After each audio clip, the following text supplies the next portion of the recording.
our steno class. Good morning, dear students. शुरू करें आज की डिक्टेशन।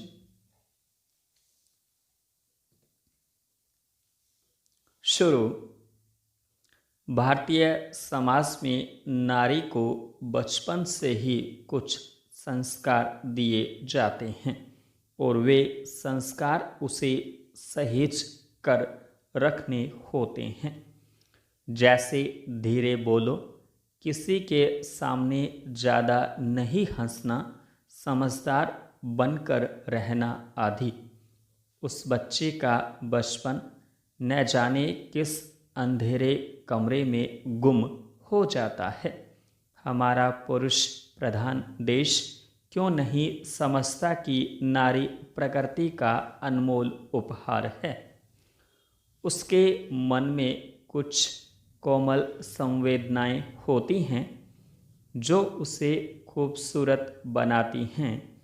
इस ममता रूपी नारी को हर रूप में हमेशा छल कपट ही मिला है। चेंज। पहले नारी का जीवन घर की चार दीवारी में ही बीत जाता था। चूल्हे चौके और संतानोत्पत्ति तक ही उसका जीवन सीमित था। विशेष रूप से नारी का एक ही कर्तव्य था, घर संभालना। उसे घर की इज्जत मानकर घर में ही पर्दे के पीछे रखा जाता था, माँ पत्नी पुत्री के रूप में। परंतु आज की नारी इन सब बातों को छोड़कर काफ़ी आगे निकल आई है। आज नारी में आधुनिक बनने की होड़ लगी है। नारी के जीवन में क्रांतिकारी परिवर्तन हुआ है। वह हर क्षेत्र में आगे बढ़ रही है, बदल रही है। उसकी वेशभूषा काफ़ी बदल गई है। वह अब अपना मनचाहा पहनावा पहनने के लिए स्वतंत्र है। परंतु कुछ लोग और स्वयं नारी अपनी आधुनिक वेशभूषा और स्वच्छंद विचरण को ही अपना आधुनिक होना मान रही है। चेंज। परंतु स्वतंत्रता को ही अपनाना आधुनिकता नहीं है। नारी को शक्ति का प्रतीक माना जाता रहा है और उसने अदम्य साहस का परिचय भी दिया है। रानी लक्ष्मीबाई और पन्ना धाय जैसी नारियों ने इतिहास में नारी शक्ति और त्याग को सिद्ध किया है।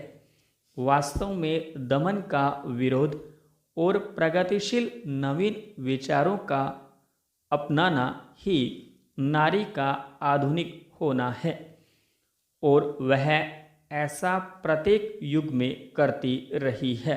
चेंज। 20वीं शताब्दी के प्रारंभ में पश्चिमी राष्ट्र की नारी स्वतंत्र होकर अपनी प्रतिभा को प्रदर्शित करने लगी थी। उसने शिक्षा का अधिकार प्राप्त कर लिया है। उसमें बहुत बड़ी उपलब्धियां प्राप्त कर ली हैं। शिक्षा के माध्यम से उसके लिए बहुत सारे द्वार खुल गए हैं। कोई ऐसा क्षेत्र नहीं जिसमें उसने प्रगति न की हो। चेंज। आज भारतीय नारी चार दीवारी से निकलकर अपने अधिकारों के प्रति सजग हो गई है। शिक्षित होकर विभिन्न क्षेत्रों में वह अच्छा प्रदर्शन कर रही है। नारी को भोग्या मानने वाले पुरुष प्रधान समाज में नारी ने प्रमाणित कर दिया कि वह भी अपना लोहा मनवा सकती है। साहित्य, चिकित्सा, विज्ञान आदि अनेक ऐसे क्षेत्र हैं जिनमें नारी ने अपनी प्रतिभा प्रदर्शित की है। केवल पुरुष का क्षेत्र माने जाने वाले पुलिस विभाग में भी मुस्तैदी से अपना कार्य कर रही है। कल्पना चावला, बछेंद्री पाल जैसे कई महिलाएं हैं जिनका अगर नाम लिखने बैठें तो कॉपी के पन्ने भी कम पड़ जाएंगे। आज नारी अंतरिक्ष में जाने के साथ ही हिमालय की दुर्गम चोटी पर भी चढ़ रही है चेंज।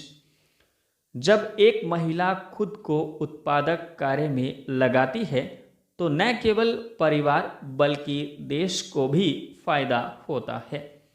जीवन का मानक उसी के अनुसार बढ़ता है, क्रय शक्ति बढ़ती है और हम अपने बच्चों को अधिक सुविधाएं दे सकते हैं।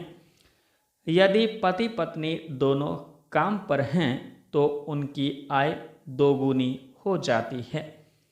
वे अपने बच्चों को बेहतर शिक्षा और चिकित्सा सुविधाएं दे सकते हैं। संपूर्ण विराम। डियर स्टूडेंट्स, डिक्टेशन अच्छी लगी हो तो वीडियो को लाइक करें, शेयर करें तथा चैनल सब्सक्राइब करें।